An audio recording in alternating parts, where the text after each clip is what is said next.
أهلا وسهلا بيكم في قناتنا غواص في بحر الفلك. حلقتنا النهاردة عن برج مهم جدا من الأبراج الثابتة القوية اللي شخصيتها قيادية جدا، اللي مهمين جدا برضو وجودهم في حياتنا. مواليد الجدي منظمين مثابرين شاطرين، فيهم صفات جميلة كتير. نفهم بقى ايه كوكبهم الحاكم. كوكبهم الحاكم هو أصعب كوكب من الكواكب، هو كوكب زحل.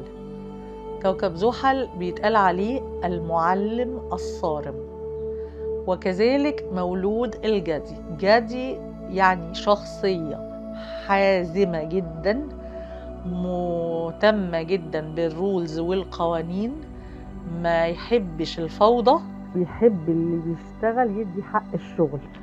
واغلبهم قياديين، ينفعوا يبقوا مديرين، يبقوا زعماء، يمسكوا حاجة، إدارة حاجة.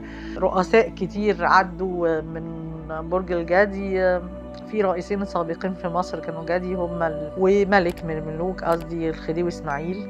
عندنا كمان جمال عبد الناصر وأنور السادات. وواضح ان الشخصيات بتكون متمسكة بآرائها جدا، ليها كاركتر، ليها شخصية، وكل واحد بيبقى له شخصيته المستقلة. مجتهدين جدا، بيبتدوا من زيرو فعلا تو هيرو، بيثبتوا نفسهم، مثابرين. هم مسؤولين قوي، يعني شخصيات مسؤولة قوي، بياخدوا كل حاجة على أعصابهم، في حتة ان هم بيحبوا كل حاجة مظبوطة جدا. هم يعني في النقطة دي عشان هم برج ترابي بيتحدوا شوية في الصفة دي مع العذراء، لكن هم قياديين. يعني العذراء مش قيادي قوي، يعني لكن الجدي شخصية قيادية من الدرجة الأولى.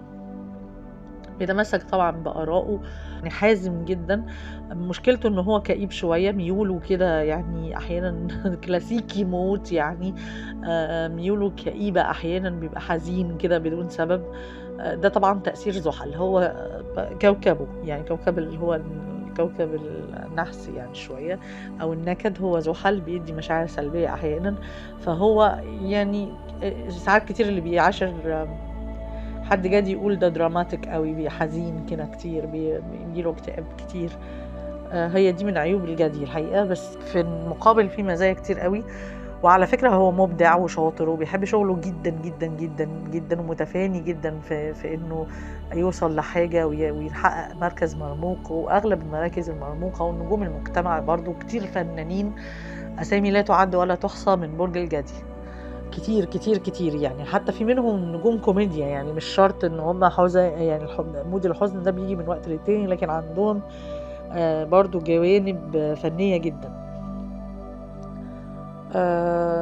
بس كالسائر الأبراج الترابية، العند ثم العند، وشباس تشبيث بالرأي، والصلابة والصعوبة في التفاهم شوية لما بينشفوا دماغهم. بصوا، هو الأبراج الترابية أغلبيتها كده، يعني لما بيصمموا على حاجة. وعندهم حتة الأبراج الترابية التلاتة طور عذراء جدي.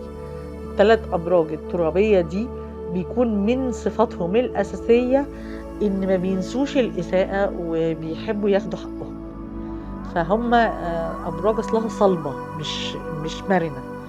فدي يعني نقطة مهمة، لكن هي شخصيات قيادية من الدرجة الأولى يعني بالترتيب في الشخصيات القيادية الثور والجدي، ثم العذراء. يعني بس العذراء فيه حتة الكمال وحب إن كل حاجة في مكانها قوي، فبرضه هي يعني صفة من الصفات اللي متعبة شوية. لكن يعني اللي هم مسؤولة، شخصيات مسؤولة، تحملوا مسؤولية كويس. اعتمد على برج الجدي وانت مطمن.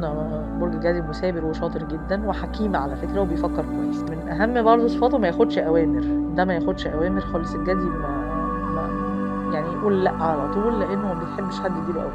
اتمنى ان انا اكون شخصت الصفات مظبوطة.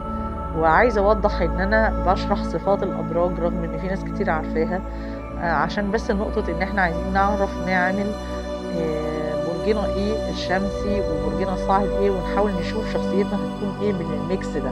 تمام؟ فكل صفة برج خدوها في الاعتبار. يعني ممكن حد على فكرة الصاعد بتاعه يكون جدي، لكن هو برج حاجة تانية خالص، اكيد هيكون واخد صفات من البرج ده. ألقاكم في الحلقة القادمة إن شاء الله، نتكلم عن برج مهم عالي برضو جدا وقليل قوي مش واخد حقه ان حد يتكلم عنه، برج الدلو. ان شاء الله اشوفكم الحلقه الجايه.